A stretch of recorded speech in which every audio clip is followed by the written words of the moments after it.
Alright, let's talk about this one. But before we do, just wanted to let you guys know that the Black Bash is happening tomorrow at the times listed on the screen. I'll be there for the entirety of the stream hanging out, so come say hi. Black Bash supports Child's Play, a charity that improves the lives of children in hospitals and other child facilities through the power of play. Just like last year, there are donation incentives for some fancy in-game meadows, and they are just good. A link to donate to the charity will be in the description below. Now let's begin. Alright, now that a bit of the steam has died down, no pun intended, I'd like to talk about this whole thing. I'm not necessarily one to talk about trading, and it's not because my knowledge on the matter is lacking. I've done trading since 2012 and administered many trading servers in my time. I just felt like I wanted to enjoy TF2 for TF2 when it comes to this channel. That said, this topic is extremely interesting and I thought it'd be worth discussing. So, if you aren't aware of what's been going on the last 10 or so hours, then you're living under a rock. And I'm here to help you, so let me do just that. It's quite obvious, based on the Steam community market, that something's going on with unusuals. And that something is that the odds of unboxing unusuals is 100%. But what does that say for the TF2 economy and the game itself? Well, if you unbox Gen 1 or Gen 3 exclusive cases, specifically crates 25 or below, as well as crates 82 and 85, you would have had the 100% chance of getting an unusual. And I say would have because right now you're unable to make exchanges on the Steam community market, nor are you able to unbox. So if you want to get a dirt cheap unusual, you may have missed your chance, all depending on what Valve does from this. Now, and this is a mixture of speculation and facts, so take that for what it's worth. I do not think this is going to be the death of the economy. Are we in a tight spot that will take a while to grow back from? For sure.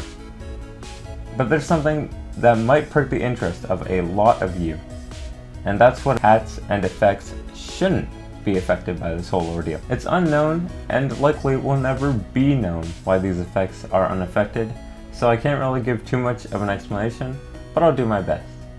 So, if you own any of these types of hats or effects, you should be fine. Generation 2 effects.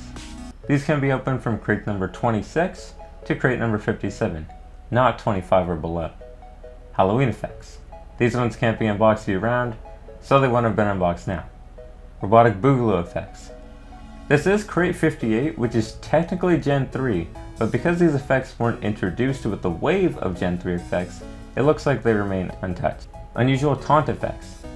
Honestly, they're already dead. They're not going to fall even lower. End of the line effect. These four meet the same case as Robotic Boogaloo. Gunmetal weapon effects, same case applies as Robotic Boogaloo. And invasion effects, once again, same case applies as Robotic Boogaloo. As for hats, tiered anything. Now, okay, this is not only hats, but be it weapons, cosmetics, or war paints, those weren't unboxed in freak numbers. So based on this, I'm going to conclude that unless the item was in a generic case, like the ones I listed very earlier, it couldn't be unboxed in an unusual manner, no pun intended. Select limited hats. These are hats that are removed from the item drop system, Manco store, and cannot be unboxed in unusual. These are the Batter's Helmet, the Soldier Stash, Pyro's Beanie, Demo Man's Fro, the Football Helmet, the Mining Light, the Prussian Pickle Hob, the Trophy Belt, and the Fancy Fedora. And lastly, Unusual Myths. It's been widely known that Unusual Myths were removed from the Unusual Uncrate drop system, so those should be fine as well. We know that from a recent official tweet that Valve is working on a fix within the next few hours, but assuming the fix doesn't counteract my speculation, I thought it'd be fun to speculate, so this is where that comes in. This may mark the era of more prominent, unique effects being what people desire and what holds the most value, depending on what this next step is. Burning, Scorching, and Sunbeams have always sat at the top of the unusual world on a vast majority of hats. Even the Energies were considered high tier.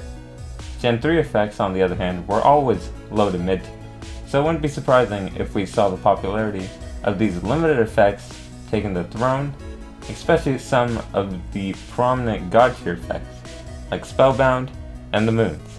Now, this isn't the end of TF2, nor the economy, but, and a blunt statement that the War Owl said in his The End of CSGO trading video back when the 7-day trade holds on everything CSGO came into fruition, is something I'd like to reiterate here.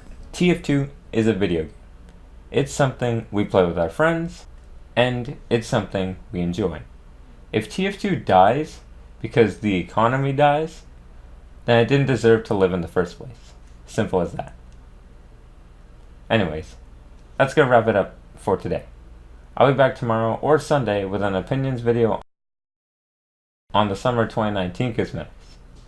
I thank you guys so much for watching. Take care. As always, have a good one.